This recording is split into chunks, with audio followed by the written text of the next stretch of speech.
Ahí estamos grabando entonces.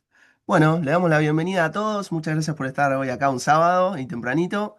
Hoy nos acompaña la licenciada Gabriela Ferraris Murquice para el abordaje contextual de los trastornos de conducta alimentaria. Ella es licenciada en psicología, especialista en psicoterapia cognitiva e integrativa. Presenta diversas formaciones en terapia dialéctico-conductual y terapia dialéctico-conductual radicalmente abierta. También una especialización en DBT para los trastornos de conducta alimentaria. Es experta en trastornos de la conducta alimentaria, presenta posgrados en trastornos de la imagen corporal, una diplomatura superior en técnicas y estrategias de modificación de conducta, es diplomada en TOC y espectro obsesivo, es miembro de la Academia de Trastornos Alimentarios del capítulo hispano-latinoamericano, es fundadora y directora de ALBA, el Centro Ambulatorio Especializado en Trastornos Alimentarios, es entrenadora líder del programa de imagen corporal en Latinoamérica y es autora del libro Guía Práctica de los Trastornos de la Conducta Alimentaria para Acompañantes Terapéuticos. Así que bueno, muchísimas gracias por estar acá y te damos lugar para que podamos comenzar el encuentro. Muchas gracias. Bueno, hago TCA, esa es el resumen del currículum que he leído, Manu.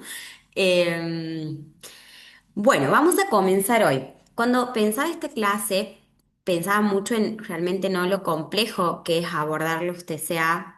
Son problemáticas demasiado complejas, por ende, también el abordaje es bastante complejo.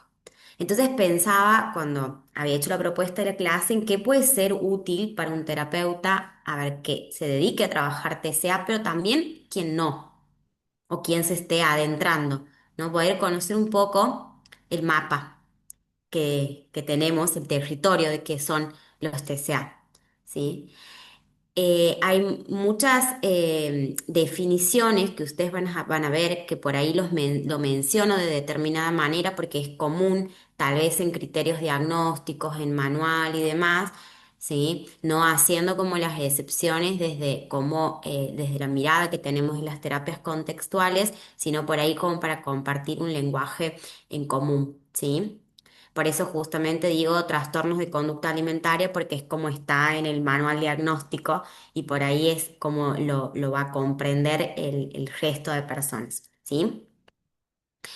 ¿Qué vamos a trabajar en este encuentro? Primero, conocer cuáles son las terapias basadas en la evidencia para los TCA, lo que es DBT, ¿sí? También vamos a hacer como una introducción de DBT, que es un uso mucho más reciente que se hace en TCA a comparación de lo que es la DBT estándar. Y vamos a conocer el abordaje de los TCA como en tres fases, ¿sí? Bueno, esto es un gráfico que en realidad les he hecho para que podamos tener en cuenta cuáles son los modelos que han mostrado tener una mayor evidencia científica. Tenemos la terapia cognitiva conductual de Feirbum para adolescentes y adultos, ¿sí? Particularmente para bulimia nerviosa, trastorno por atracón y anorexia nerviosa. El tratamiento basado en la familia, que es el FBT, que es para adolescentes, ¿sí? Tenemos el modelo Mausley de tratamiento para la anorexia nerviosa en adultos, que es el mantra. Tanto el FBT como el mantra son modelos de Mausley, pero uno es para adolescentes y el otro es para adultos, ¿sí? El mantra se usa específicamente para pacientes con anorexia nerviosa. Tenemos DBT para adolescentes y adultos, para TCA, que tienen más que ver con el polo del subcontrol emocional. Terapia interpersonal para adolescentes y adultos. Terapia de aceptación y compromiso, adolescentes y adultos. Terapia dialéctico-conductual radicalmente abierta, que es EDO-DBT para adolescentes y adultos, que se enfoca en TCA, en donde prima el estilo de afrontamiento sobrecontrolado, y terapia basada en rasgos de temperamento, principalmente para adultos que tienen un diagnóstico de anorexia nerviosa. Bien. ¿Cuál es la diferencia? En que los tres primeros son terapias que se han hecho en base a estudios aleatorios, ¿sí? Y son estudios que tienen como mayor rigor científico, ¿sí? No voy a adentrar, como les decía, en todos, solo para que ustedes conozcan que estos son los modelos que han mostrado tener una mayor evidencia, ¿sí? ¿En qué nos vamos a enfocar hoy? Sobre todo en DBT y en ERO. Bien. DBT, por supuesto, adaptado a trastornos alimentarios, que es DBT-ED por sus siglas en inglés, en inglés de Eating Disorders, y EREO-DBT, adaptado a TCA. Como nosotros sabemos, nosotros nos manejamos, ¿verdad?, en DBT con dilemas dialécticos. ¿Sí? Que estos son los dilemas que vamos a encontrar. En TCA, particularmente en el que nosotros nos vamos a hacer mucho énfasis, es en, por supuesto, el sobrecontrol alimentario y el descontrol alimentario, que es uno de los dilemas. Tenemos crisis implacable, duelo inhibido, vulnerabilidad emocional, autoinvalidación, competencia aparente. Bien, ahí es pasividad activa, perdón, he vuelto a poner duelo inhibido, pero es pasividad activa. Eh, y como decíamos, en el que nosotros vamos a hacer énfasis es en sobrecontrol y descontrol alimentario. ¿Por qué? Porque justamente, si bien son dos caras de la misma moneda, nosotros vamos como en un principio a tratar de identificar cuál es el polo predominante, digamos, si la persona tiene una mayor tendencia al sobrecontrol o tiene una mayor tendencia al subcontrol. Bien. ¿Por qué? Porque volvemos a lo mismo, esto va más allá de la comida. Esto es en realidad un estilo de afrontamiento que a nosotros nos va a servir mucho para saber en dónde vamos a hacer más énfasis. Ahora igual vamos a ir viendo que tampoco quiere decir que o aplico RO o aplico DBT de una forma como una excluyente de la otra, ¿sí? Sino es saber que predominantemente vamos a hacer foco en un modelo o en el otro. En cuanto a lo que tiene que ver con RO, para que Deme un segundo. Lo que tiene que ver con ERO, la terapia radicalmente, dialéctica conductual radicalmente abierta ha sido desarrollada por Thomas Lynch en la década de 2000. Ha habido estudios que se han hecho desde 2013 en donde ha habido bastante evidencia científica que respalda su uso en anorexia nerviosa de larga evolución. Inicialmente ha sido diseñada para personas que se caracterizaban por tener un excesivo autocontrol, en donde las terapias estándar como la TCC o la DBT estándar no lograban resultados sostenidos. Entonces se ha desarrollado un modelo terapéutico que trata de hacer foco, que hace foco en lo que es el autocontrol saludable con la apertura emocional, la conexión social, enfocándonos en la flexibilidad, en el sobrecontrol excesivo. Bien. Aquí no se trata que, vamos a decirlo, desadaptativo sea el sobrecontrol, sino que hay un sobrecontrol excesivo. Muchísima rigidez en estos consultantes, bien, que lleva a que se vuelvan rígidos en todas las áreas de desempeño. Bien, inclusive a que falle la señalización social, a que haya muy poquita apertura emocional, a que no puedan construir realmente una tribu, porque al tener muchas dificultades para mostrarse vulnerables, bien, y para señalizar bien socialmente, terminan quedándose bastante solos.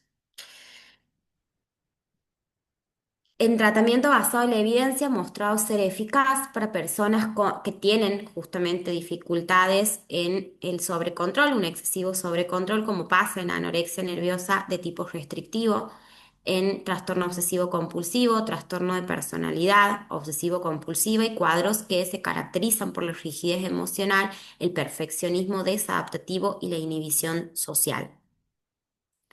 ¿Qué es lo que vamos a buscar desde EREO? Vamos a trabajar, vamos a hacer foco en qué, en la inhibición social, en la señalización social, porque justamente son consultantes que no señalizan adecuadamente, por ende lo que señalizan no coincide con lo que están experimentando internamente. A eso nos referimos con un déficit en la señalización social, lo cual también genera consecuencia que haya dificultad para establecer relaciones que sean auténticas e íntimas. Hay un alto sentido del deber y la responsabilidad, evitación de riesgo y conductas novedosas, perfeccionismo desadaptativo, rigidez cognitiva y conductual, necesidad de control y predictibilidad, aislamiento y desconexión social, poca apertura a críticas o a feedbacks negativos, sobre todo, y dificultad para adaptarse a los cambios.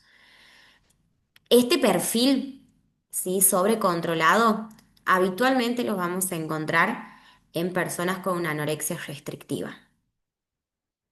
¿Sí? Entonces, con este tipo de consultantes y mayormente las estrategias que utilicemos van a ser desde el aéreo.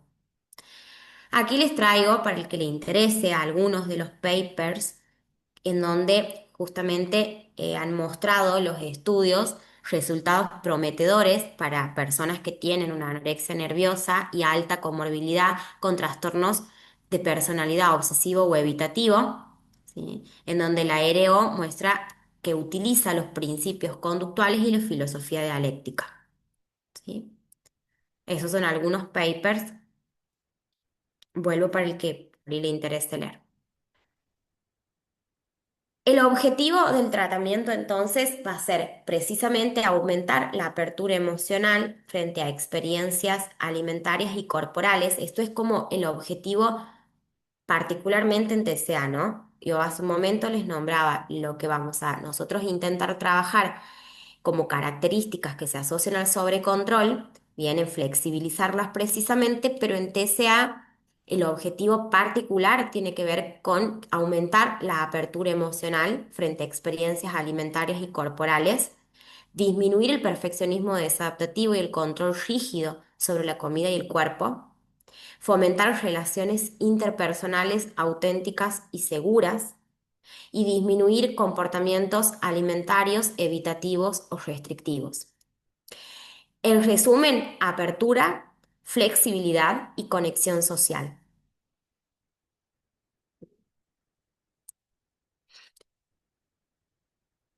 En personas que tienen un estilo de afrontamiento más bien subcontrolado, vamos a predominantemente utilizar las herramientas de la terapia dialéctico-conductual. Como sabemos, ha sido creada por Marshall Lynch en 1993, inicialmente para personas que tenían conductas suicidas, debido a que la TCC no mostraba tener realmente eficacia en buenos resultados para esta población, y ha desarrollado un modelo terapéutico basado en intervenciones de aceptación, en la validación y el cambio, y se busca un equilibrio entre ambas posturas, ¿sí? Como sabemos, la postura dialéctica es una síntesis entre aceptación y cambio.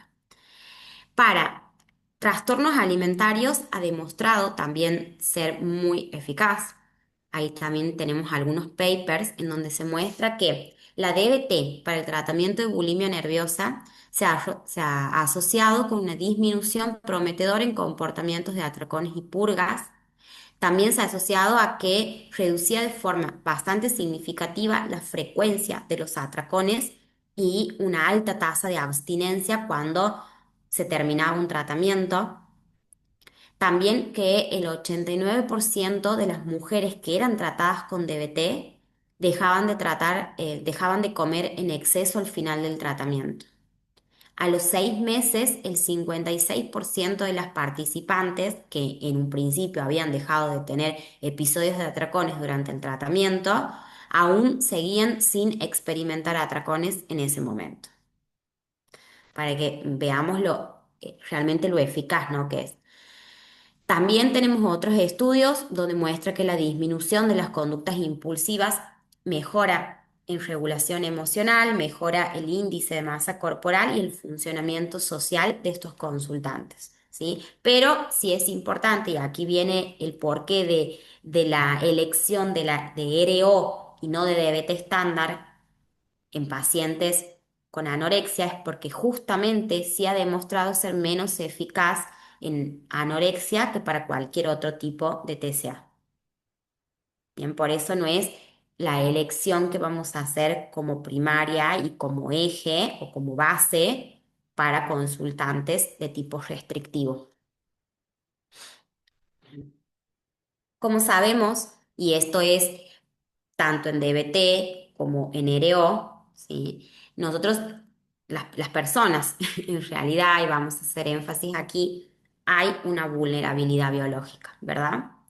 En donde, sobre todo en personas que tienen un subcontrol, hay una alta sensibilidad a estímulos emocionales, una alta reactividad, es decir, se reacciona más rápido y de forma intensa, y hay un lento retorno a la calma.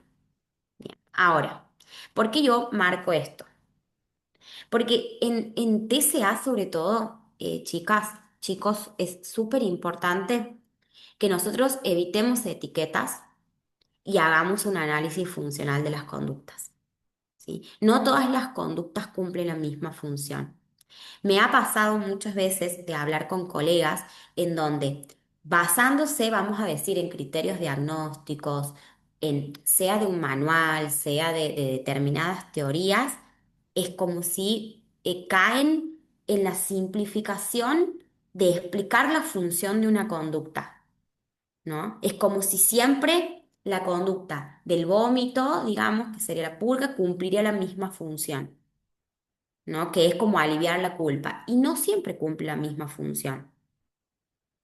Entonces, lo que es súper importante es que nosotros, si bien esto nos sirve para hacernos un mapa, entender por dónde vamos a ir y demás, persona a persona y conducta por conducta, podamos realmente hacer un buen análisis en cadena, ¿sí? O un análisis funcional de la conducta.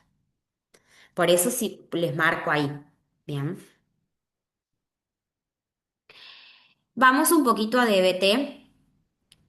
Vamos a hacer foco sobre todo en lo que sigue en DBT y no en RO.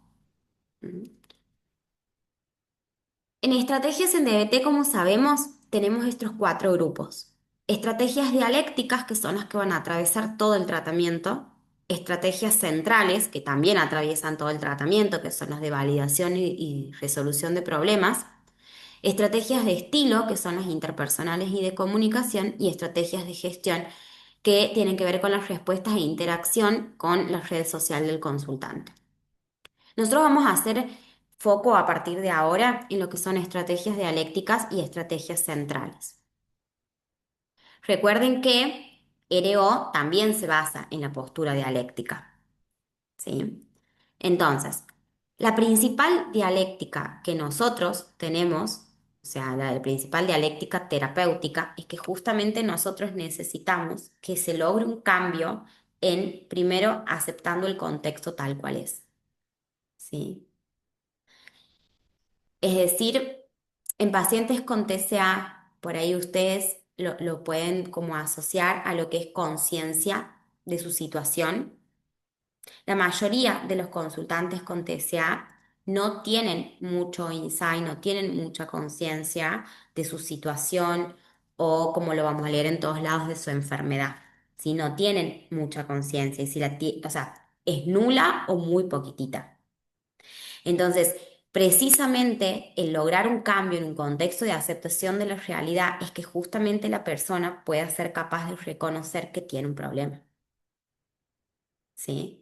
Y que podamos describir el problema, no desde el lugar del juicio y desde el lugar de la crítica, sino desde poder describir cuál es la situación en la que me estoy encontrando, ¿sí? Y justamente a partir de ahí promover un cambio. Desde ningún punto el adherirnos a un lugar de la dialéctica, en cual sea la fase de tratamiento en la que nos encontremos, va a ser una buena opción, porque aumenta mucho más la tensión. Ni siempre voy a estar validando, ni siempre voy a estar, o sea, intentando como crear un espacio o más bien la terapia como basada en el cambio solamente. ¿Sí? Si yo me posiciono en una o en la otra y aumento mucho más la tensión, no termino siendo eficaz. ¿Sí? Entonces, desde la entrada, desde que esa persona llega a consulta, bien, o desde que está en ese proceso de admisión, que ahora vamos a ver que sería como el pretratamiento en TCA, nosotros tenemos que estar atentos y balancear la dialéctica dentro de nuestra relación terapéutica, sobre todo, y afuera.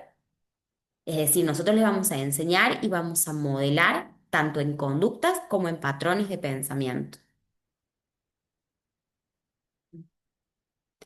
Y marco el patrón de pensamiento porque muchas veces también uno, no sé, esto es una percepción mía, ¿no? De por ahí de lo que uno intercambia con colegas o en las supervisiones que hago, es como si uno se quedara como muy enfocado en la dialéctica en cuanto a conducta, ¿no? Y en realidad, justamente la visión dialéctica, que es una visión flexible, es a lo que apuntamos nosotros a alcanzar en tanto pensamiento, ¿sí? Entonces es como en estos dos órdenes.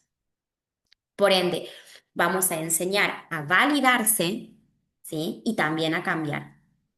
Y ahí está esta estrategia central que hablábamos de DBT, que tiene que ver con validación y resolución de problemas. ¿Mm? Nuestros consultantes con TCA, sea subcontrol, sea sobrecontrol, tienen una mirada muy rígida del mundo. Por eso ustedes las van a escuchar en consulta, gorda o flaca, fea o linda, bueno o malo, como mucho o no como nada, o hago dieta o me descontrolo, siempre en los opuestos, ¿no? Es como que el camino del medio no es algo, por supuesto, que esté desarrollado.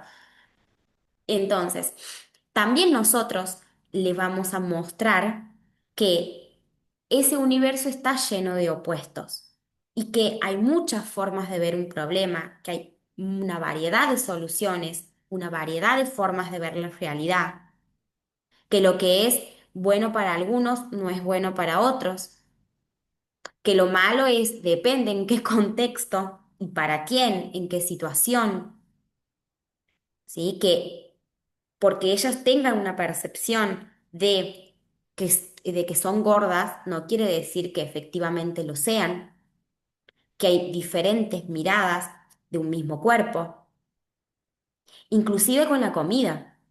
No quiero comer más y al mismo tiempo es lo que necesito para poder recuperarme. Bien, ahí en que hacemos foco, en poder validar sus sensaciones corporales, ¿sí? En poder validar su experiencia corporal al mismo tiempo que conducimos hacia la recuperación. Bien. Entonces, la postura dialéctica va a estar en todas nuestras intervenciones. A mí me gusta mucho cuando por ahí trabajamos, ¿no? En esta cuestión, ahora lo vamos a ver cuando lleguemos a imagen corporal, pero cuando trabajamos en grupo, imagen corporal, en cómo, digo las chicas porque es lo que habitualmente es la mayoría de los consultantes, ¿no? Pero los consultantes están en grupo y cuando empiezan a decir las creencias que tienen sobre su cuerpo, todos empiezan como a mirarse, ¿no? Con una cara como, ay, pero yo veo esto, pero yo veo aquello, pero yo veo lo otro, y pero, ¿no? Y también así entrenamos como esta mirada en perspectiva. Sí, pero creo que uno de los momentos donde más disonancia genera es cuando están haciendo un trabajo en grupo, por eso también es como tan enriquecedor. Bien, pero bueno, volviendo a esto, es algo que justamente vamos a tener nosotros que trabajar como una estrategia central y es que se pueda desarrollar una mirada de camino del medio y no ubicada en opuestos. Bien, entendiendo que el cambio es lo único constante en la vida, que es transaccional, es decir, lo que nosotros hacemos le influencia a los otros y lo que ellos hacen a nosotros y que todo está conectado de una forma u otra. Y aquí vamos específicamente en cuanto a TCA. Evitar expresarse con nunca, siempre, todo el mundo. Por ejemplo, nunca puedo controlarme con la comida. En cambio, decir algunas veces puedo regular lo que como y otras veces no. Cuando a mí me gusta mucho sobre preguntar. Por ejemplo, cuando te dicen esto, ay no, porque nunca puedo controlar los atracones. Digo, ¿nunca puedes? Bueno, o sea, no es que tampoco nunca, pero la mayoría de las veces, bueno, entonces, a ver, vamos a reformularlo. La mayoría de las veces no logro parar en los episodios de atracón. O muchas veces, pero hay otras veces que sí lo haces. Porque me acuerdo que me has contado que la semana pasada, cuando estabas en tal, has podido frenar y has podido usar habilidades, mirar con perspectiva. Balancear, como decíamos, las estrategias nosotros como terapeutas de validación y cambio, ¿sí? Querer que la realidad sea diferente no cambia la realidad, por eso necesitamos tener conductas comprometidas al cambio y que realmente nos permitan modificar esa realidad.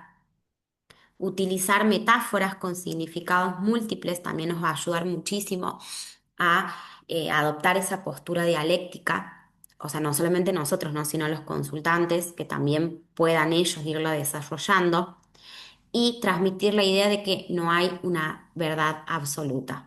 Pongo el 6 y el 9 porque es algo que a mí me gusta mucho y va desde mi experiencia, siempre les genera bastante disonancia a los consultantes y es hacerles en una hoja un 6, ¿no?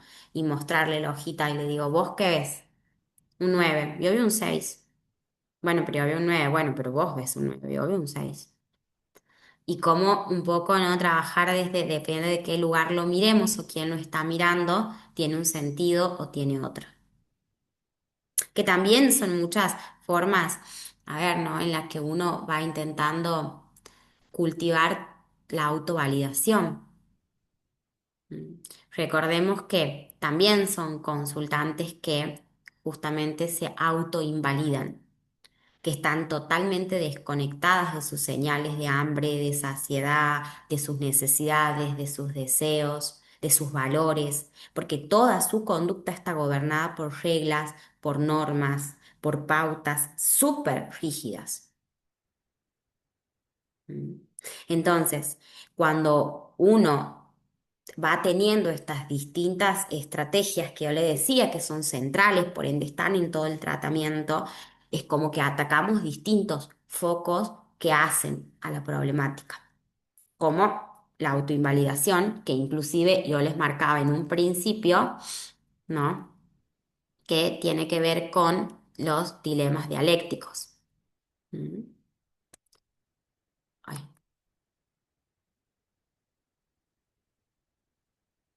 Importante, como idea general, ahora vamos a pasar al tratamiento. No quedarnos con el motivo de consulta, sino evaluar la historia de aprendizaje. El motivo de consulta se construye. Los terapeutas vamos a ver muchas conductas problema a trabajar y el motivo de consulta lo vamos a construir, que es lo que conocemos como la co-creación del caso. Las conductas problema son un intento de solución a un problema. Al principio vamos a poner foco en las consecuencias de su conducta buscando que aumente la asociación entre disparadores, conductas y consecuencias. Este análisis funcional cuesta mucho justamente por el nivel de caos y de desorden. ¿Por qué marco esto como algo muy importante a tener en cuenta? Porque justamente acuérdense que al principio nosotros vamos a buscar aumentar el nivel de conciencia de su situación y el nivel de motivación y compromiso al cambio. Entonces, también los consultantes necesitan poder entender la relación y la asociación que hay entre los disparadores, las conductas y las consecuencias. ¿Sí? O sea, ellos también tienen que poder entender para qué van a cambiar. Muchas veces yo les transmito siempre en la fase de admisión, cuando empiezo como a indagar un poco en esto y en valores y demás, y les digo, realmente, a ver, hacer un tratamiento para recuperarte un TCA es muy difícil y la vas a pasar mal. Entonces, más vale y tengas una buena causa, ¿no? Como para de atravesar semejante malestar O sea, qué importante es, o sea, que vos puedas reconocer para qué vos vas a hacer todo esto, para que justamente sea tu ancla y a donde vos te vas a agarrar en los momentos en donde esto se va a poner más difícil, ¿no? Entonces, también nosotros tenemos que tratar no solo nosotros de entender esa asociación o como que quede para nosotros el análisis funcional de la conducta que hagamos, sino es compartirlo. ¿Sí? Ya vamos a ver que precisamente algo que vamos a hacer en la primera etapa del tratamiento es inducir el papel, ¿sí? Que el consultante entienda y conozca, mejor dicho, cuál va a ser su rol en el tratamiento. ¿Por qué marco pretratamiento? Y de paso les voy a contar un caso súper fresquito. Em, no todos los consultantes que acuden a nosotros son candidatos a un tratamiento ambulatorio. ¿Sí? Nosotros sabemos que los TCA, si bien es de índole psicológico, son justamente problemáticas que afectan el estado clínico, nutricional, metabólico. Bien, y como les decía en un principio, por eso era toda esa introducción, si bien como decíamos, los consultantes llegan con poquitita conciencia de situación, si no es que no la tienen. La mayoría de las veces vienen porque los traen, ¿sí? Porque a alguien le ha alarmado su bajo peso o porque ha empezado a aislarse, a no querer compartir las comidas, a dejar de salir con amigos, a empezar a tener un bajo rendimiento o bien los padres o cualquier familiar le empezó a ver que está como hiperfocalizada en el estudio, en el rendimiento y demás, o excesivo ejercicio físico, ¿sí? Cositas que le llaman la atención al entorno, no al consultante. Porque para el consultante son conductas que justamente lo están conduciendo a su objetivo o a su meta. Entonces no es algo que vayan a problematizar. Sí, el gesto. O bien porque, como les decía, están con algún tipo de insuficiencia cardíaca, ¿sí? Una bradicardia, una hipotensión arterial y demás, que ha alarmado al contexto. Entonces, vuelvo, cuando el paciente nos pide a nosotros un turno, es hiper importante, chicos, que hagamos nosotros le decimos un proceso de admisión o pretratamiento, si lo vemos desde lo que es los modelos contextuales, y desde DBT sería como el sinónimo. En el pretratamiento, nosotros vamos a intentar primero hacer una co-creación del caso, pero también definir cuál va a ser el dispositivo de tratamiento que se ajusta mejor a las necesidades de ese consultante. No todos los pacientes son para ambulatorio. Aquí yo les dejo como unas preguntas que son bastante útiles en una ficha de admisión, por ejemplo. Esto es de la parte de psicología, ¿no?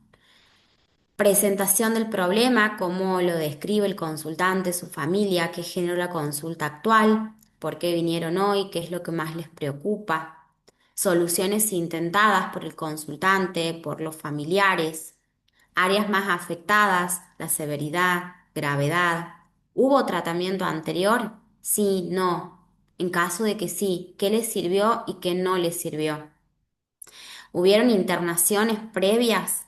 En caso de que sí, detallar cuántas veces, por qué ha sido la internación, cuánto tiempo ha estado internado, quiénes lo han tratado, con qué especialidades, cuál ha sido la última internación, ¿sí? Si se ha ido de alta, si ha sido alta voluntario, e indagar muy bien eso. Si toma medicación, por supuesto, también es algo que siempre le preguntamos. En caso de que sí, ¿cuál es el esquema farmacológico correspondiente con médico tratante? ¿Hay antecedentes familiares de TCA u otra alteración psicológica? Si hay algún tratamiento médico o antecedente que considere pertinente de decirnos. Si tiene conductas autolesivas y o suicidas actualmente y también la historia de ambas, la frecuencia, la intensidad.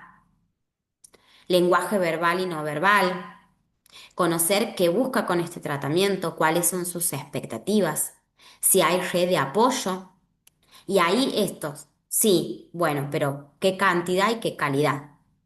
Porque también nos pasa que muchas veces tenemos 8 personas, pero la calidad de la red no es buena, porque justamente tienen conductas que atentan contra el tratamiento. Y tal vez hay veces que tenemos una persona, pero esa persona tiene un acompañamiento súper efectivo. Ujú. Estadio de cambio. Ahí, no sé si conocen ustedes, me imagino que sí, el modelo de Prochaska y Di Clemente, de etapa de precontemplación, contemplación, acción, ¿no?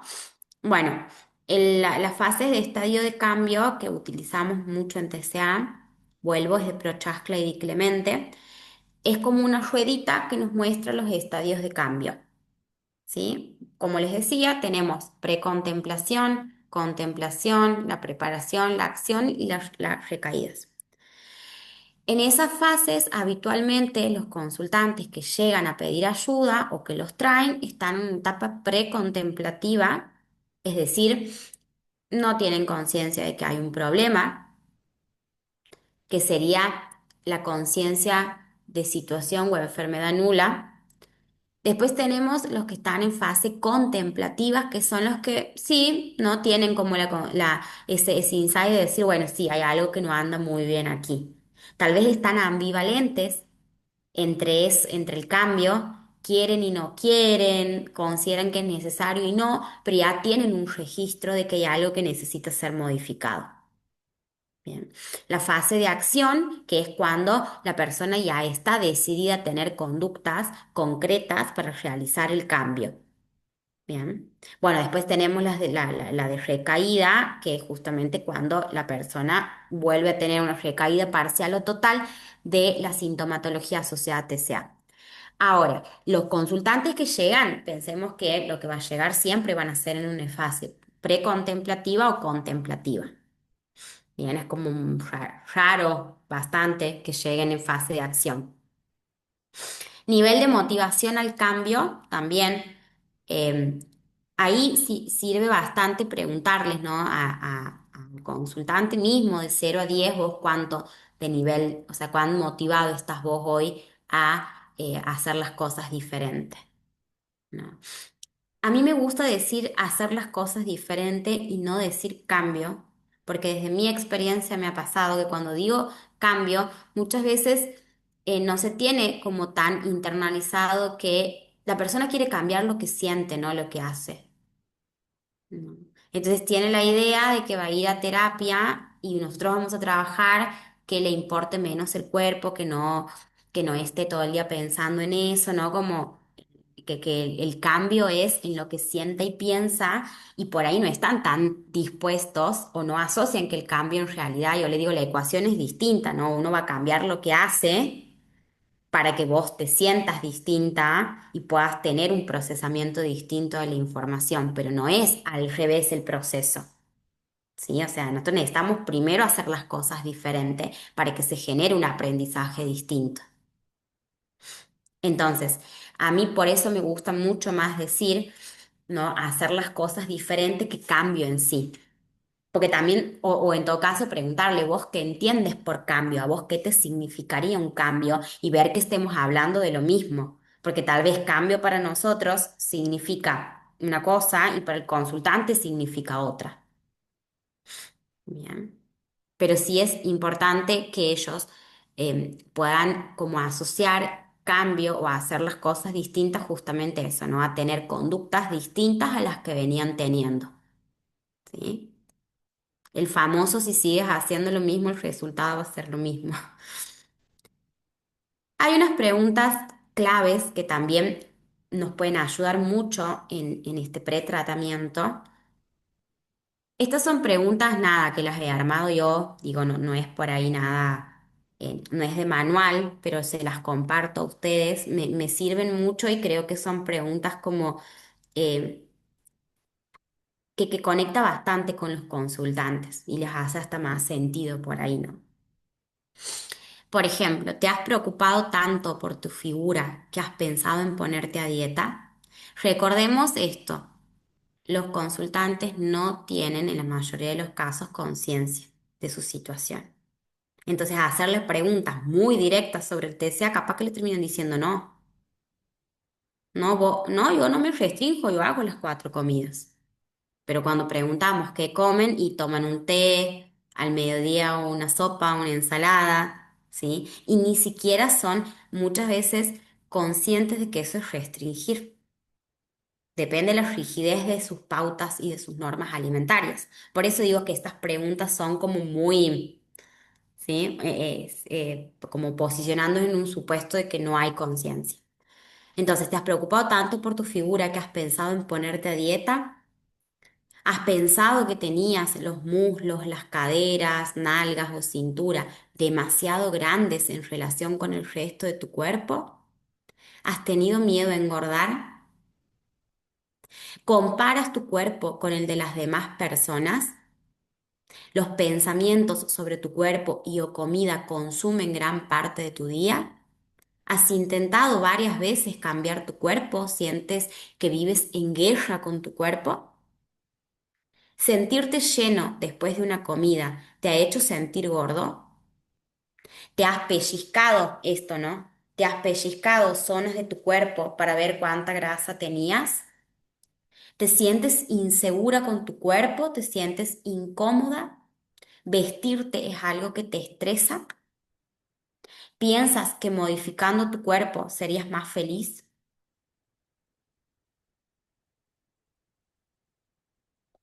Y algo súper importante que también indaguemos es la relación con el ejercicio físico. ¿Por qué? Porque también es una relación problemática.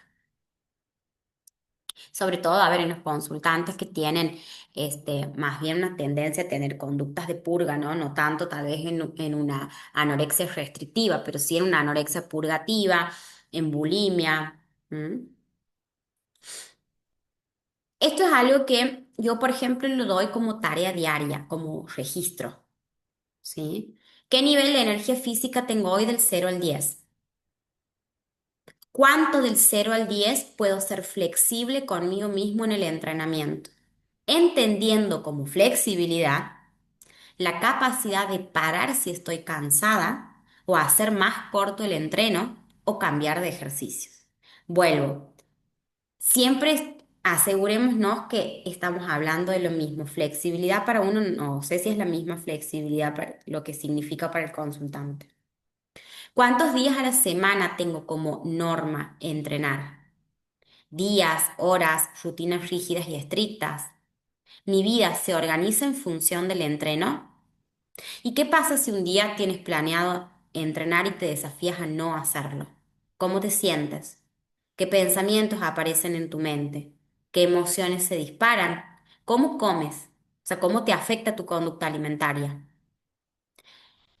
Si la actividad física, esta es la que más me gusta, si la actividad física no modificaría tu cuerpo, igual la harías.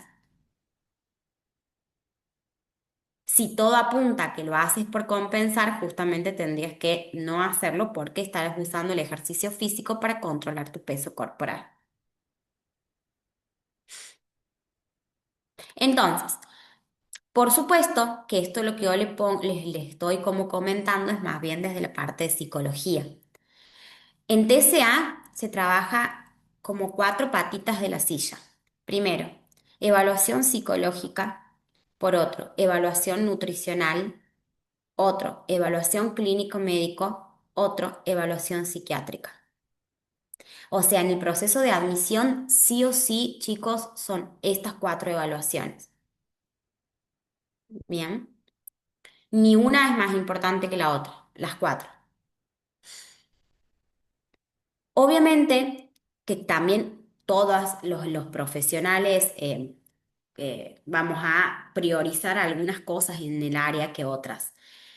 A ver, el médico verá la condición clínica, el nutri, la condición nutricional y nosotros con el psiquiatra veremos si hay alguna comorbilidad, bien, veremos que la gravedad, la severidad, todo lo que sea como más lo psicopatológico.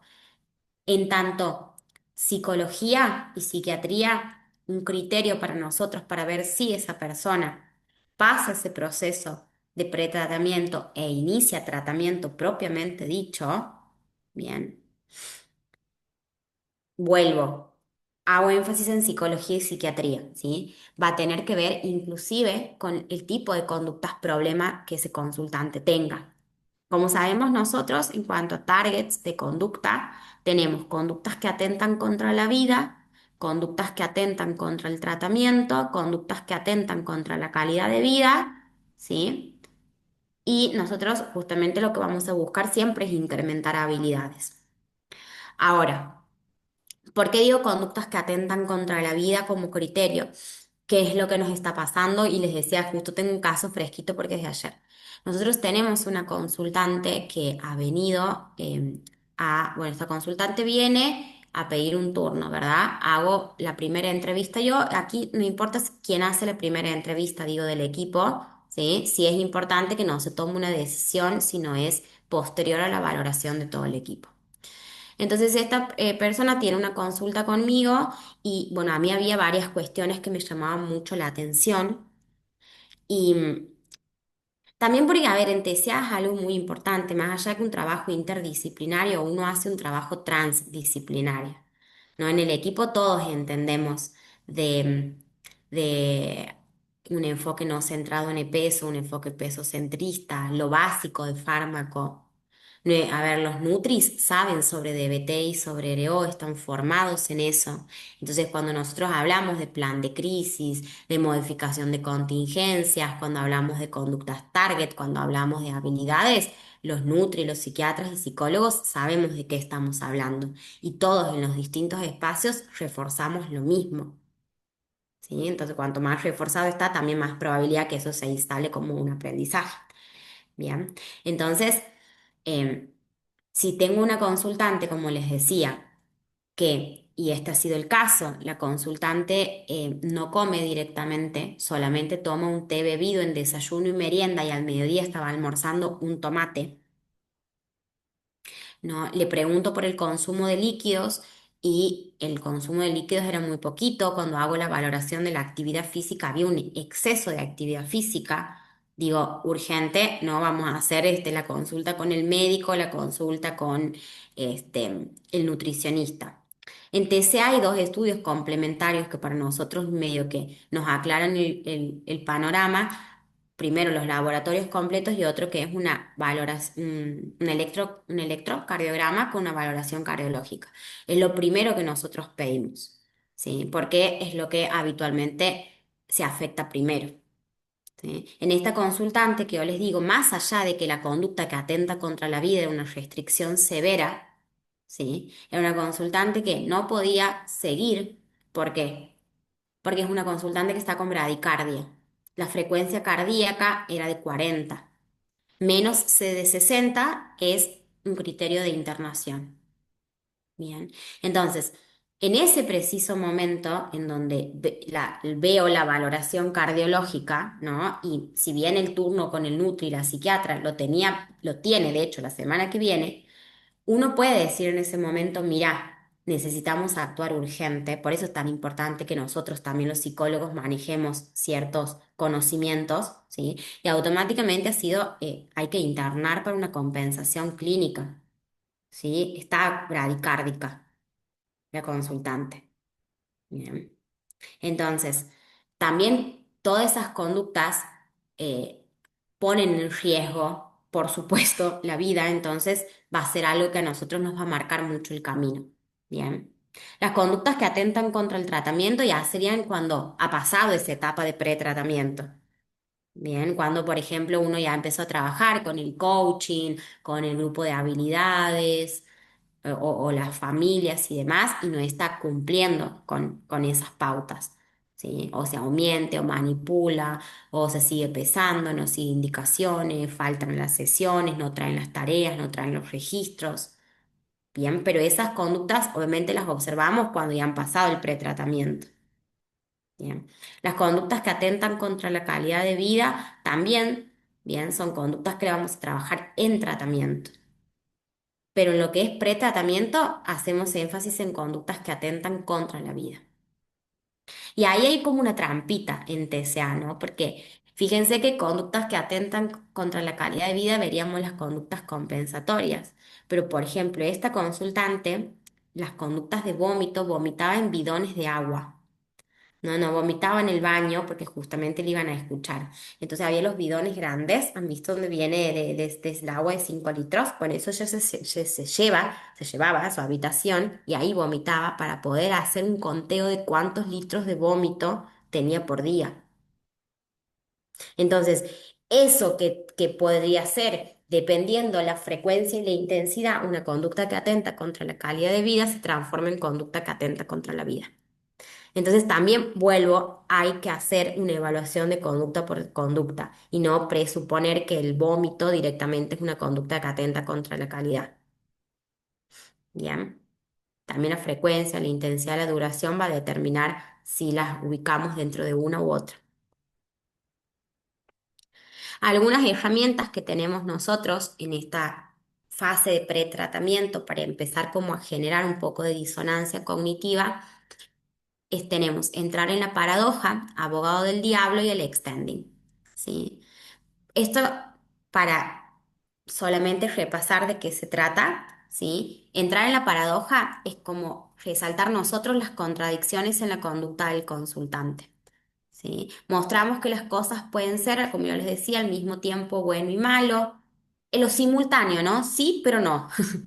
Es como mostrarles a ellos que no todo es blanco o negro. Y justamente una de las paradojas es que ellas, porque mucho de lo que se quejan, porque al principio es así, hay mucho control externo, ¿sí? Habitualmente no pueden comer solas, tenemos que sacarlos de la cocina y tiene que cocinar otra persona, servir otra persona, preparar otra persona, ¿no? Porque si no, sabemos que al principio no tiene como la autonomía alimentaria para poder hacerlo por sí sola. Y es algo de lo cual se enojan y se quejan porque ya son grandes y no puede ser que la mamá tenga que estar sentada y no pueda. Entonces también trabajamos en esta paradoja. A ver, sí, va a aumentar tu autonomía en la medida en que vos aprendas a pedir ayuda y que la aceptes.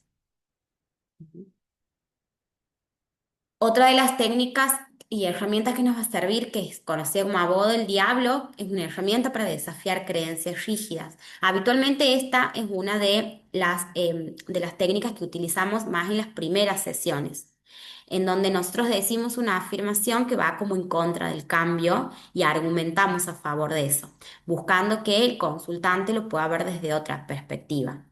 ¿No? Entonces, supongamos que nos dice, bueno, sí, o intento no vomitar, pero no puedo, nosotros le decimos, sí, capaz que este no es el momento para que hagas tratamiento, cambiar es súper difícil, ¿no?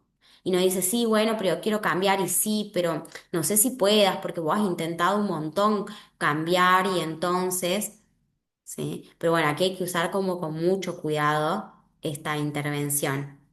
Bien. El extending quiere decir tomamos lo que nos dice de forma literal. Los consultantes nos dicen, si me llego a pesar y aumento 1 kilo, me muero, me mato. Ahí nosotros decimos, bueno, pero si estás con tanto malestar que estás pensando en matarte y hay un riesgo de que vos te mates, entonces tengo que dejar de lado el pesaje y evaluar si hay un riesgo suicida. O cuando, por ejemplo, nos dicen, no, porque si no voy al cumpleaños o no hago el viaje a Bariloche, ¿no? De fin de la secundaria a causa de esto, entonces yo me voy a matar. Entonces le digo, bueno, entonces tendremos que priorizar eso, porque entonces hay un riesgo de que vos te mates. Y es como si fuese que magnificamos, ¿sí? Y lo tomamos como muy literal. Inclusive, a mí lo que me sirve mucho es cuando, bueno, como que después me dice, bueno, no, a ver, Gaby, no es que me voy a matar, o sea, es como decirte nomás, lo que yo quiero decir es que, ¿no? También ahí, en ese punto, muchas veces me trato de mantener firme en eso y le digo, no, pero me acabas de decir que vos te vas a matar. Y no me muevo como de ahí hasta que esa persona no pueda como decirme, no, en realidad no te he querido decir eso y entienda que me estaba señalizando mal a lo que estaba sintiendo. ¿Sí? ¿Qué buscamos entonces en esta etapa? Como les decía, co-creación del caso, socializar el modelo. También le vamos a dar a conocer, digo, si trabajamos desde DBT o desde RO, ¿qué es esto, no? O sea, que ellos sepan cuáles son los lineamientos en que nos basamos, ¿sí? Y que también puedan elegir si quieren hacer DBT, RO o no lo quieren hacer. Muchas veces pasa eso, ¿no? Definir límites personales. Nosotros lo trabajamos, yo lo trabajo mucho dando una hojita de límites personales y, bueno, obviamente trabajando en lo que es coaching telefónico, crear compromiso y aumentar motivación y ensayo de expectativas. ¿Se acuerdan que al principio yo en las preguntas que les decía les marcaba esto de cuáles son las expectativas, ¿no? Porque hay que hacer un ajuste, primero en las expectativas del consultante, también en las nuestras, y ponernos de acuerdo en, bueno, a ver, cuáles son expectativas reales y si van a ser a corto plazo, a mediano plazo, a largo plazo. Como que hay que hacer todo un trabajo precisamente en eso. Entonces,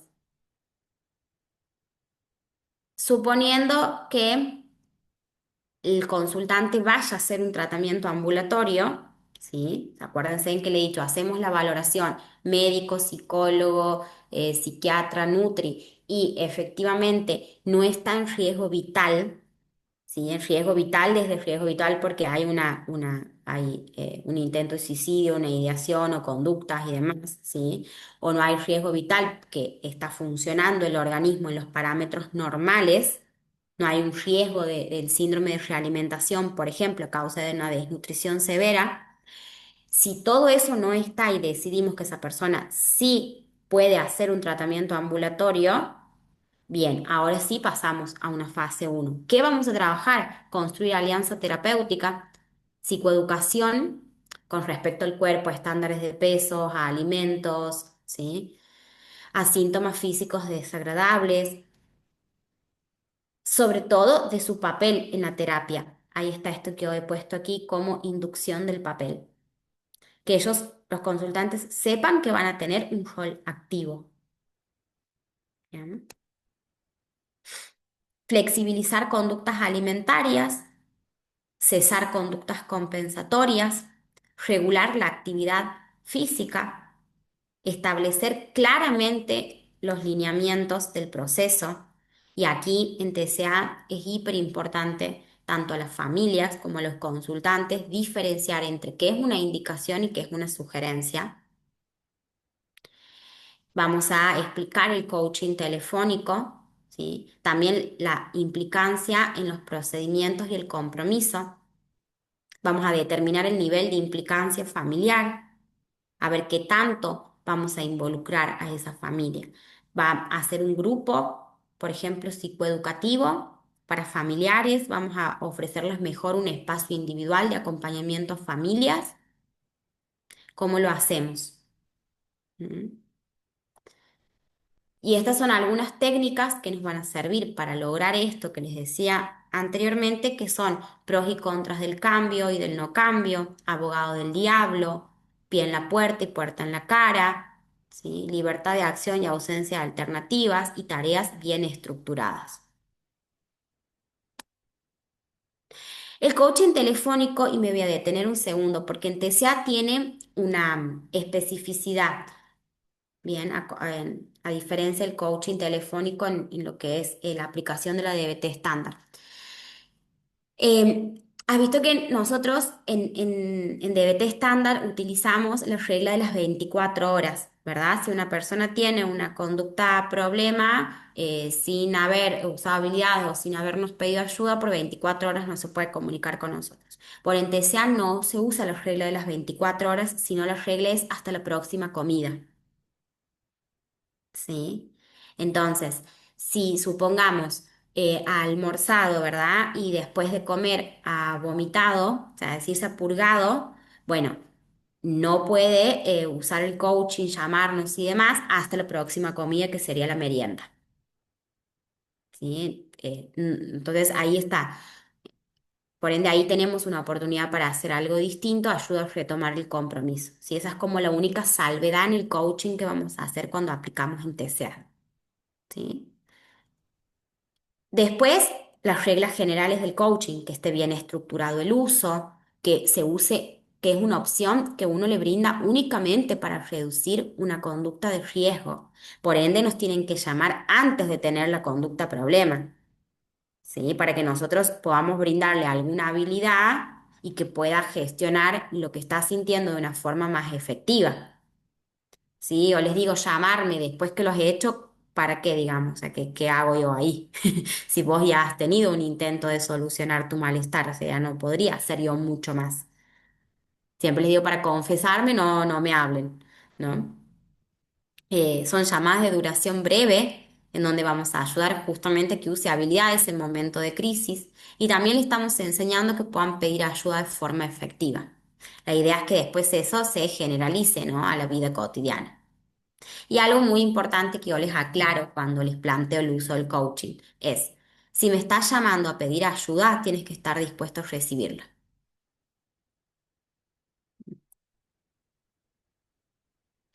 Registro diario, fundamental. Y también lo que les he dicho al principio, necesitamos explicarle para qué del registro, no decirle, bueno, tienes que registrar porque hay que registrar, ¿sí? Sino que ellos puedan entender la función que cumple. Principalmente que si no registro, no sé a qué reacciono. Y si no sé a qué reacciono, no sé qué cambiar. El registro nos permite que al ver la secuencia, nosotros podamos ver las relaciones que existen entre lo que yo les decía, disparador, conducta y consecuencia. ¿Sí? Sobre todo también les contamos a los consultantes que las investigaciones demuestran que el solo hecho de controlar la frecuencia de la conducta problema sirve para modificarla. Y que, de hecho, el registro es una exposición en sí misma. ¿Por qué? Y porque permite que puedan mirarse en perspectiva, tener conciencia, también conciencia plena, ¿no? Que puedan defusionarse. También nos permite ver si el consultante está comprometido o no está comprometido. Entonces te explicamos como el fundamento del registro antes de utilizarlo. Y esto siempre, siempre que vamos a utilizar una técnica, un registro o lo vamos a aplicar una habilidad, siempre primero explicamos el fundamento.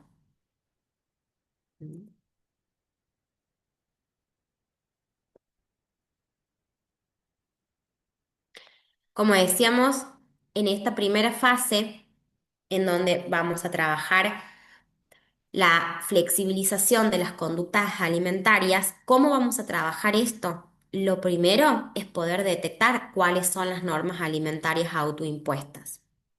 ¿Qué es una norma? ¿Es una regla o es una pauta rígida que uno tiene en cuanto a la alimentación? ¿Mm? Estas normas suelen ser justamente rígidas, inflexibles, absolutas. Les doy un ejemplo. No puedo comer carbohidratos después de las 6 de la tarde.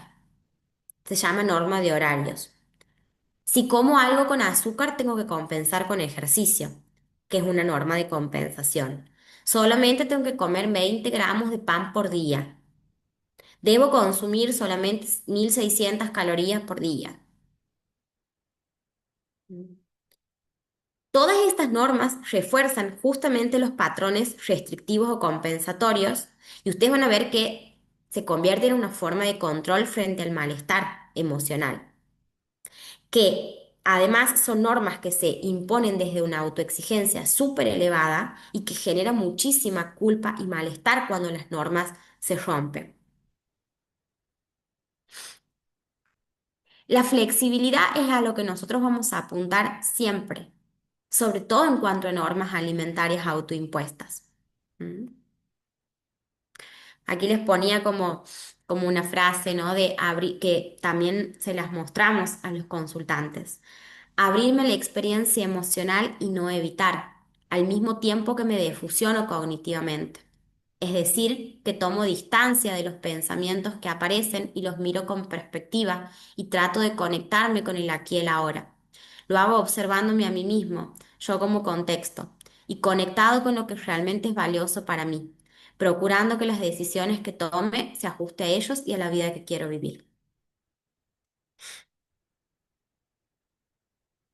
¿Cómo vamos a eh, desarrollar esta flexibilidad en cuanto a normas alimentarias autoimpuestas mediante la exposición alimentaria?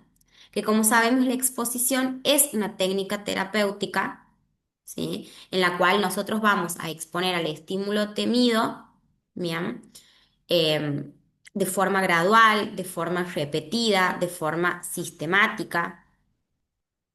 Lo que vamos a buscar con la exposición a ese estímulo, que en este caso va a ser la comida, es la exposición con prevención de respuesta. Durante la exposición, justamente, a ver, ¿cuáles serían las respuestas que nosotros estamos intentando evitar? Conductas compensatorias, como que, por ejemplo, comen un alfajor, pero después se saltean la merienda, no porque han comido el postre. O porque han comido un poco más de carbohidratos a la mañana, entonces a la tarde no incorporo el carbohidrato. ¿Sí? Eso sería una conducta compensatoria. Restrinjo, vomito, hago ejercicio físico. ¿Sí? La idea es poderme exponer sin que después esté esa respuesta. ¿Sí? La exposición alimentaria es algo que, a ver, es todo un proceso de definir cómo nos vamos a exponer. ¿A qué se va a exponer? Y esto lo hacemos con el equipo, chicos, ¿sí? A ver, si bien vos lo vas a poder hablar en la consulta en cuanto el psicólogo, digamos, y hablar y hacer un listado, también lo va a trabajar con el núcleo. Es un trabajo que lo hacemos entre todos, ¿sí? Entonces, muchas veces nos pasa a nosotros de decir, mira, a ver, estoy pensando en que se exponga a comer una milanesa, porque, por ejemplo, no come alguna carne empanada, ¿no? Solamente bife de carne, bife de pollo. ¿Está para hacer eso o no? Y hacemos todo un listado, ¿no? De los alimentos temidos, o sea, estímulos aversivos, un listado y por grupos de alimentos. ¿Sí? Ahora, a mí me gusta más trabajarlo como también los consultantes, no es que conocen, aunque la mayoría de las veces sí saben de nutrición más que nosotros, pero la mayoría de las veces lo que hago es poner distintos alimentos dentro de los grupos de alimentos y les muestro, ¿no? Bueno, del grupo de, no sé, de los lácteos, del grupo de los carbos, del grupo de legumbres, del grupo, ¿no? Y que anote de el 0 al 10 de menos a más, cuál es el que más miedo le da, ¿no? Entonces le pone una valoración, un 3 un 5 un 6 un 7 un 10. ¿Sí? Y ahí nosotros decimos, bueno, ¿por dónde vamos a empezar? Que obviamente, vuelvo, lo hacemos con el Nutri también, ¿sí? Ni lo hace exclusivamente el Nutri, ni lo hace exclusivamente el psicólogo. ¿Por qué? Porque cuando definimos, no es, bueno, anda y come. Supongamos que digamos que va a comer fideos. No es, bueno, anda mañana y comete fideos. La vamos a planificar la exposición. ¿Dónde? ¿Cuándo? ¿Cómo? ¿A qué hora? ¿Con quién? ¿En qué cantidad? ¿Qué fideo? ¿Qué marca de fideo inclusive? ¿Sí? O sea, todo tiene que estar extremadamente detallado. Y también cuáles son los obstáculos con los que los podríamos encontrar en ese momento. ¿Y qué hacemos si eso pasa? ¿Cómo vos vas a afrontar eso? ¿Cuáles son los recursos que tienes? Entonces ahí está el trabajo simultáneo con el Nutri, que en función de los requerimientos del consultante también va a orientar a que se pueda elegir, ¿sí? Y algo que tiene que, si bien exponerlo a que sienta malestar y pueda tolerar el malestar sin recurrir a conductas para neutralizarlo, si bien va a tener en cuenta eso, también tiene que ser algo que sí le genere malestar, ¿no? O sea, para que justamente uno logre un proceso de habituación y se genere un aprendizaje. Pero en paralelo, nosotros en la terapia tenemos que darle herramientas para que en ese momento, cuando sienta el malestar, lo pueda gestionar de una forma más habilidosa. Bien, entonces es toda una preparación que vamos a hacer para que efectivamente se logre la exposición. Y la exposición es mucho tiempo. Sí es importante que las exposiciones a distintos alimentos se hagan en consulta. ¿Sí? Nosotros, supongamos, muchas veces hacemos eso, vamos a exponernos a una merienda o no sé, a tomar lo que sea, un té con medialunas, un café con medialunas. Bueno, primero lo hacemos en la consulta, porque en la consulta también, como siempre, vamos a moldear y vamos a modelar También hay que enseñarle a exponerse. Cómo va a ser, cómo va a ir registrando el malestar, en dónde tiene que prestar atención, qué va a hacer en ese momento. Y hacemos todo un ensayo en la consulta. Y después la idea es que lo generalice en su vida cotidiana. También es eso, a ver, como yo les decía, cuando pensamos en la exposición, no vamos a ir justamente que coma la media luna con la amiga que es con la que se compara siempre. Bien. Y lo que nosotros le vamos a enseñar es justamente para qué exponemos para lograr un principio de habituación. Bien, ustedes probablemente conocen este gráfico, pero lo que les vamos enseñando es que ante un estímulo temido, bien, es esperable que se escale emocionalmente. Bien, y que lo que suele pasar es que llegamos a un momento de malestar pico, ¿sí? Que sería como el mayor malestar que nosotros sentimos, en donde ahí se hace como una bifurcación del camino. Habitualmente la consultante hacía era, siento mucho malestar, no lo tolero, entonces tengo conductas de evitación. Bien. Esto es lo que ha perpetuado el problema, ¿no? Por supuesto, lo ha ido manteniendo y lo que nosotros vamos a buscar es que ahora, cuando llegue este pico de malestar, en vez de la evitación, pueda justamente transitar el malestar procurando que haya un retorno a la calma natural, que por supuesto es un proceso que es un poquito más lento, pero que a largo plazo es lo que nos va a conducir a sus objetivos y a sus metas.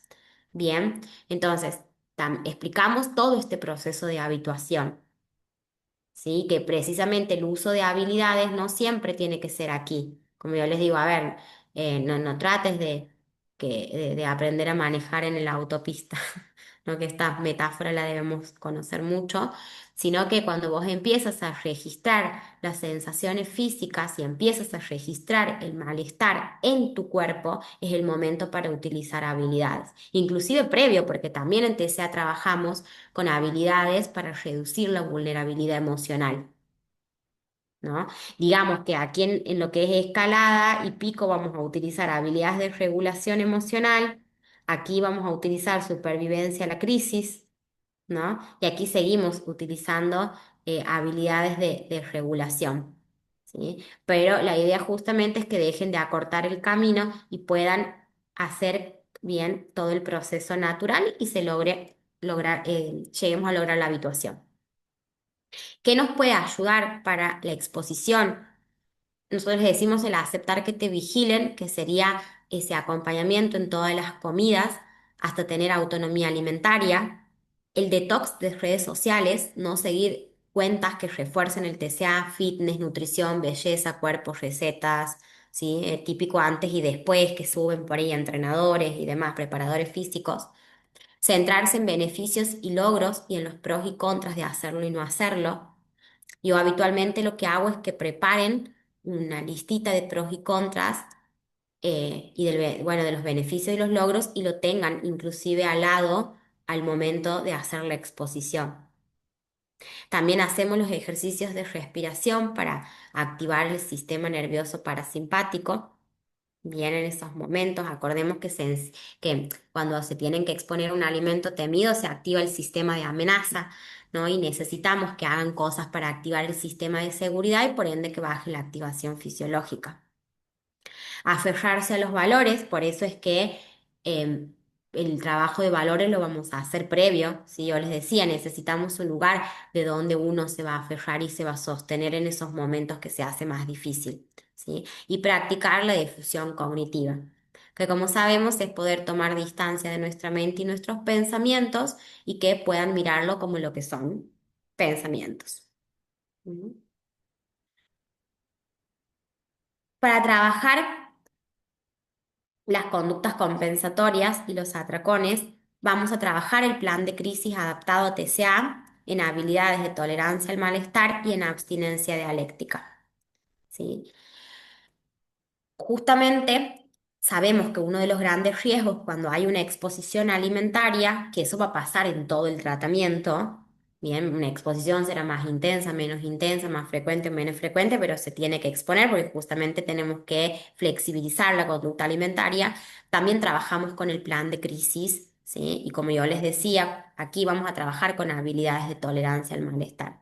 ¿Por qué abstinencia dialéctica? La abstinencia dialéctica, recordemos que en TCA va a procurar que, a ver, como uno pueda tener un compromiso total con no tener la conducta problema, pero también sabemos que es muy probable que la conducta problema esté, entonces, ¿cómo nos podemos anticipar, ¿no?, a esa situación? Bien, eso sería la abstinencia dialéctica. También armamos un plan de crisis para esos momentos. Bien, plan de crisis. A ver, ¿y por qué digo adaptado TCA? Porque si justamente yo digo que el consultante tiene conductas compensatorias y tal vez no sea buena idea que en el plan de crisis pongamos que se dé un baño con agua fría cuando tiene el impulso de vomitar. Y porque tal vez va al baño, ve el inodoro y eso aumenta el impulso por compensar. Tal vez ahí lo mejor sería que use hielos, ¿no? Que pueda hacer ejercicio intenso, relajación muscular en paralelo. Ahora, si justamente la forma en la que compensa es con actividad física excesiva, y no le voy a decir hacer ejercicio físico intenso en los momentos de mayor malestar. O si tiene la conducta problema que queremos trabajar son los atracones y tal vez no le voy a decir que use hielos, porque el ir a abrir el freezer puede generar que induzca más a que tenga un atracón. Entonces voy a utilizar otras habilidades. Por eso es adaptado, no solamente al que sea, sino adaptado a esa persona. Y ahí vuelvo a marcar lo mismo, análisis en cadena, ¿sí? ¿Qué función cumple el atracón? Restricción, regulador, aprendizaje condicionado a ciertas señales. A ver, en TCA también hay algo que vamos a tener muy en cuenta, es, ¿y si no le sacamos la consecuencia natural de la conducta? Porque las personas cuando tienen un atracón y después se purgan, sea con ejercicio físico o con el vómito autoinducido, y de alguna forma están tratando de sacar la consecuencia natural de la conducta, que puede ser la distensión abdominal, las náuseas, el dolor de panza, ¿no? Todo lo que genera cuando uno ha comido en exceso o ha tenido un atracón. Y también digo, ¿no? Si no le sacamos la consecuencia, y que experimente el malestar, es algo que también lo vamos a evaluar. No, no siempre que use habilidades para regular el malestar, porque al final terminamos reforzando que la emoción es algo aversivo y no la tiene que sentir y siempre tiene que regular, regular, regular. Y hay veces que en TCA necesitamos que justamente transite el malestar que genera la conducta. Es como no sacarle una consecuencia natural. Bien. Pero bueno, también vuelvo al principio, son cosas que vamos a ir definiendo caso a caso y en función del análisis en cadena que nosotros hagamos, ¿sí? En la fase 2, ¿qué vamos a trabajar? Las habilidades que conocemos de DBT estándar, pero se agregan otras específicas cuando trabajamos en TCA. Las de DBT estándar, como conocemos, atención plena, regulación, efectividad interpersonal y tolerancia al malestar. ¿Y cuáles se agregan cuando trabajamos en TCA? Quemando puentes, creando nuevos, rebelión alternativa, refuerzo de la comunidad, sobre control, descontrol, que es lo que les he explicado en un principio, y abstinencia dialéctica. Serían las habilidades que se suman.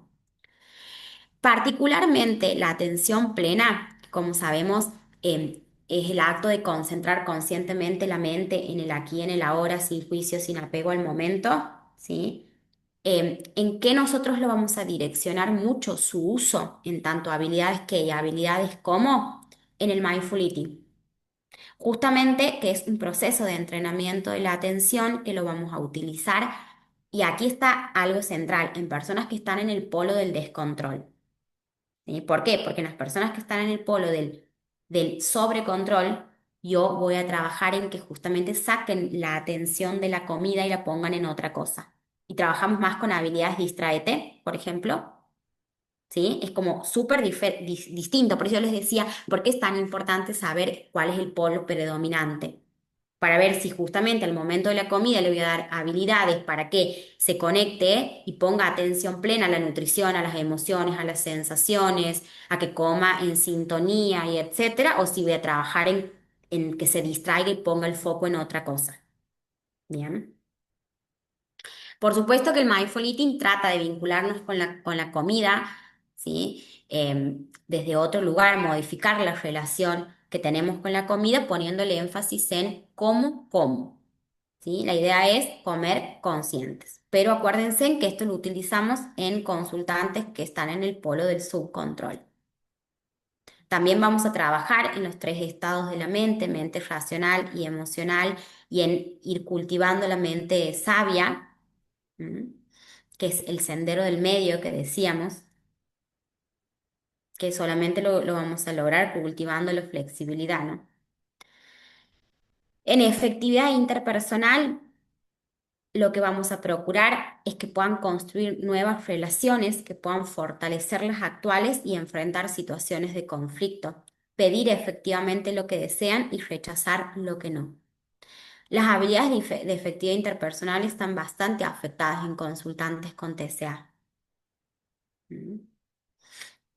Regulación emocional, porque precisamente la alexitimia, que sería esta dificultad para reconocer, etiquetar, nombrar las emociones y por ende de poder em, gestionarlas de una forma efectiva, es algo que sabemos que está bastante comprometido en personas con TCA. Entonces vamos a enseñarles a que puedan tener una relación diferente con las emociones, ni negarlas, ni tampoco dejar que inunden las emociones, sino procurar regularlas para lograr una estabilidad, una coherencia interna. ¿Sí? ¿Y por qué es tan fundamental esto? En TCA haciendo punto. Porque cuanto más dificultad se tenga para regular las emociones, mayor es la insatisfacción corporal. ¿Sí? Los consultantes con TCA, ustedes van a ver, y por ahí los que han tenido la experiencia de trabajar, les van a decir mucho me siento gorda. Y el me siento gorda es una forma en la que se ha aprendido y es una forma como errónea de etiquetado del malestar. ¿Sí? Entonces, cuando dicen me siento gorda, habitualmente es porque están sintiendo otra cosa y que al no poder identificar y etiquetar correctamente, se expresa de esa manera. ¿Mm?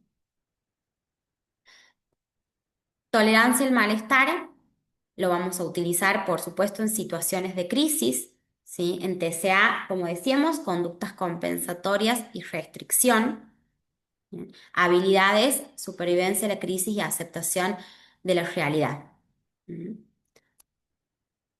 Habilidades específicas, quemando puente, creando nuevos, rebelión alternativa, refuerzo de la comunidad, sobrecontrol, descontrol y abstinencia dialéctica son las que se agregan cuando trabajamos TCA.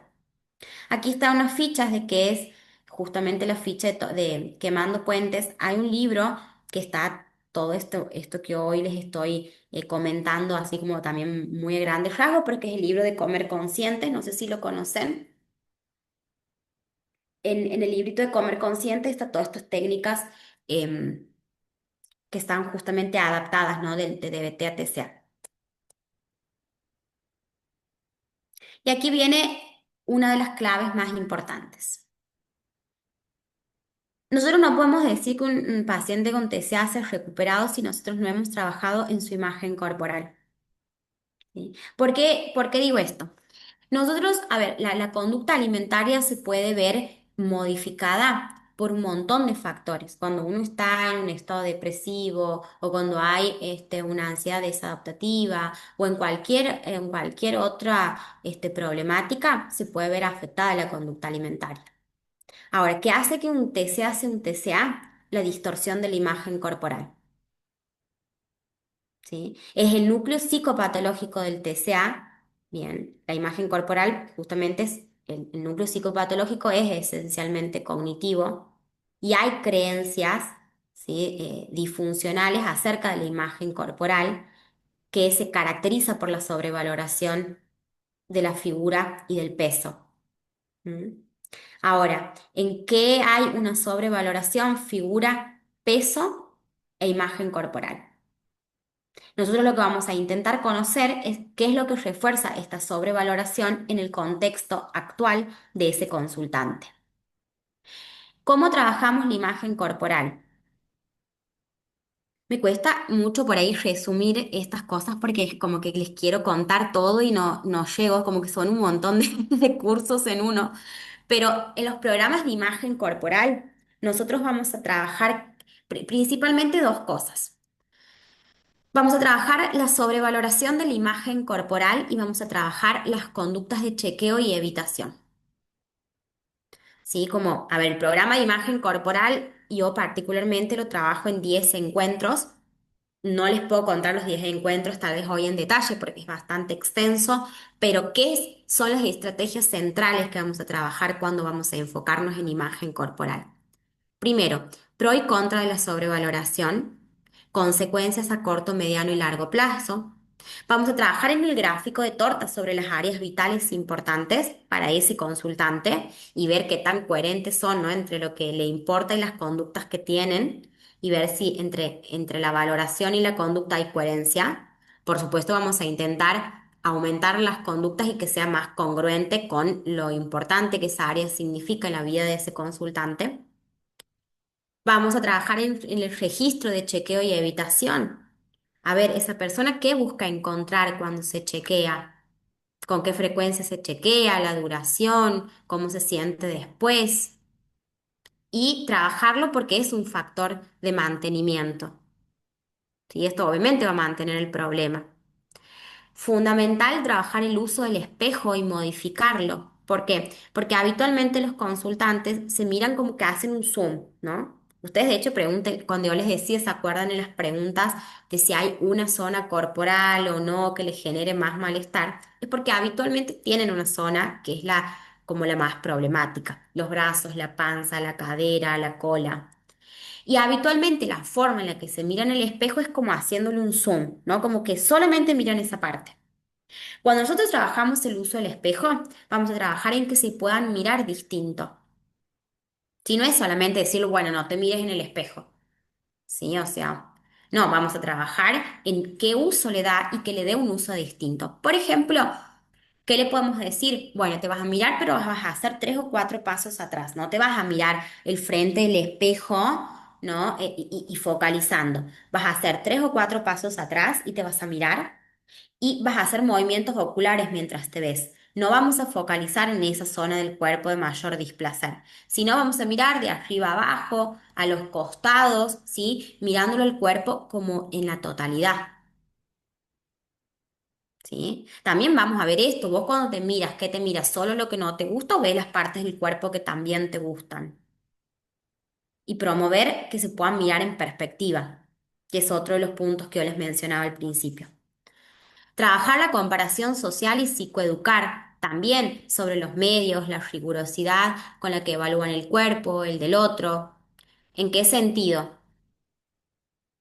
Muchas veces se comparan, a ver, a mí me ha pasado una consultante que tenía 20 años y se comparaba, ¿no? Su cuerpo con el de la prima que tiene 11 años, en que ella es más flaca, es más chiquita en cuanto al ancho del cuerpo.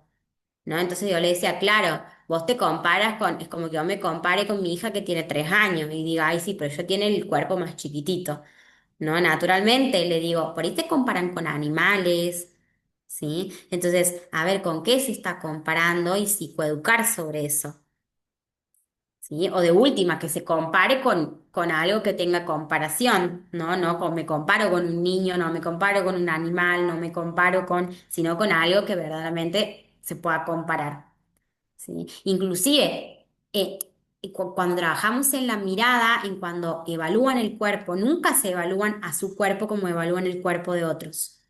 Inclusive, ni siquiera podrían. ¿Por qué? Y porque el cuerpo de otro no lo voy a decir, bueno, a ver, no sé, María, levántate la remera y le voy a estar mirando la panza a la hora de compararme.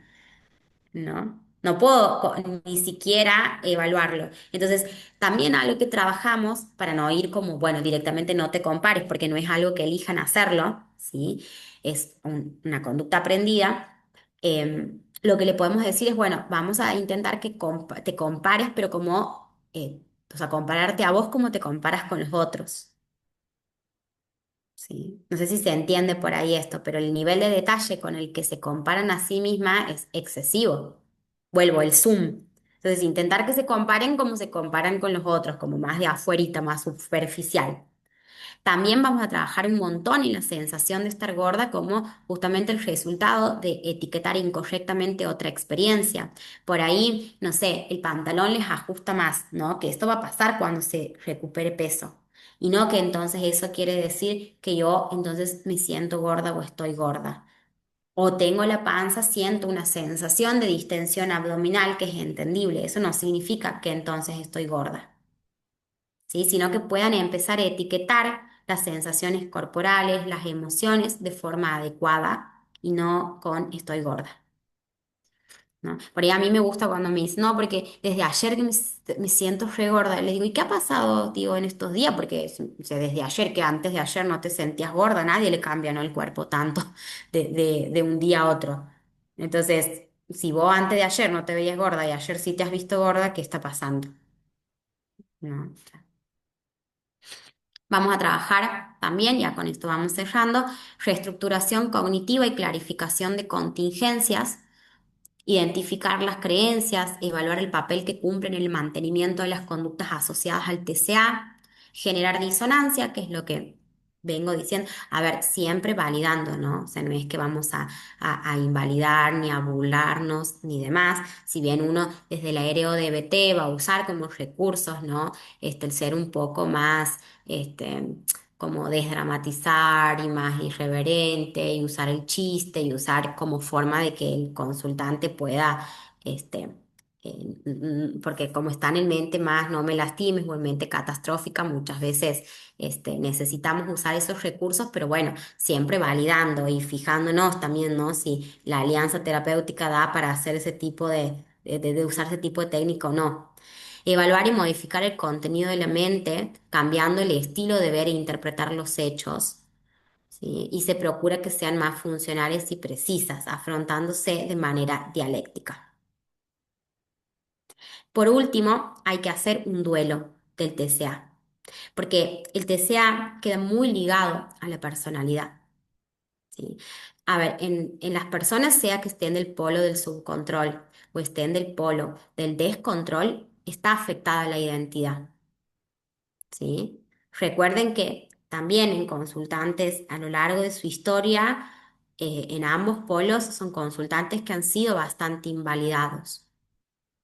Bien, entonces el dudar de su propia experiencia emocional, de cómo perciben la realidad y demás, es algo que lo vamos a encontrar, no importa en qué polo estén más posicionados. ¿Sí? Y con el TCA lo que pasa, que cuando uno se recupera, uno siente un vacío, una tristeza, es como quién soy ahora. De hecho, los consultantes te lo dicen en la última fase, como que, pero ¿y en qué me voy a preocupar? No sé cómo va a ser mi vida, en qué voy a pensar, no sé qué cosas me irán a angustiar ahora que no tengo el TCA. Entonces, hay que hacer como que atravesar un periodo de duelo cuando ya la identidad no está asociada al TCA. ¿Sí? Acuérdense cuando yo le decía el trabajo en valores, ¿no? La idea es que esa persona se conecte con los valores para que pueda construir esa vida que vale la pena ser vivida y que vale la pena ser compartida, si decimos desde Ereo. Em, y para eso poder aferrarse, obviamente, a sus valores y no al TCA, que son incompatibles. O sea, los valores del TCA con los valores de esa persona, uno va por un lado y el otro va por el otro, ¿no? Entonces, hay que hacer todo un duelo. Las preguntas habituales es quién soy, qué hago en mi día a día, y ahora qué onda en las reuniones sociales, cómo va a ser. Dejar ir al TCA es abandonar el autocontrol que se ha ejercido sobre la imagen corporal, dejar un mecanismo de defensa y un regulador emocional.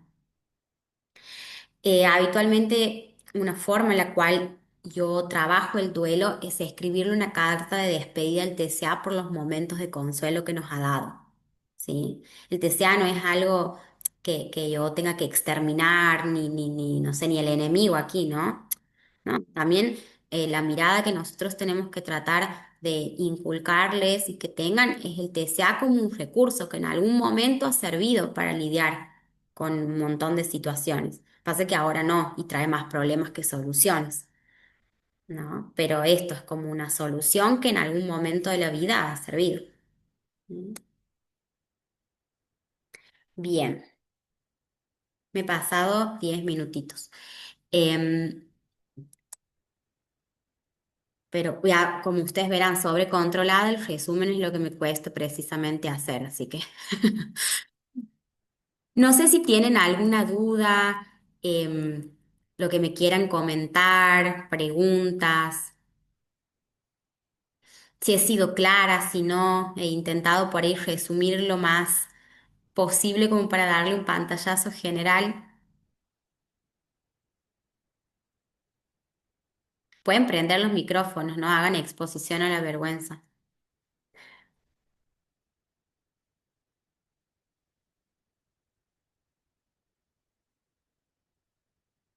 No, no sé si alegrarme o preocuparme, que es en sesión muy clara o no he explicado bien, que no hay dudas. No, no, alegrate que explicaste muy bien, estuvo muy claro y muy bueno, muchas gracias. Me alegro. Bueno, si no hay preguntas, Manu, Bueno, ¿cerramos?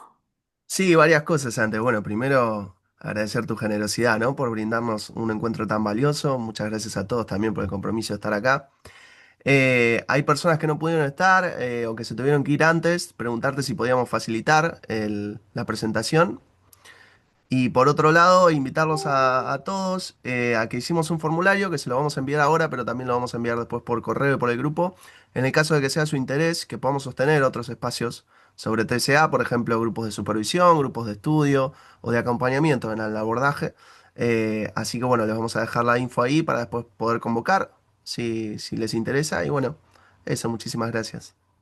Que espero que les interese, así abrimos el espacio.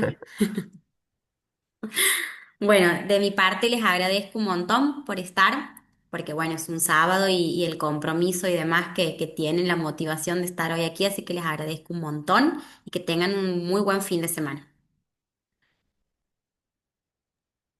Buen fin de, un abrazo a todos. Gracias, buen fin de... Gracias.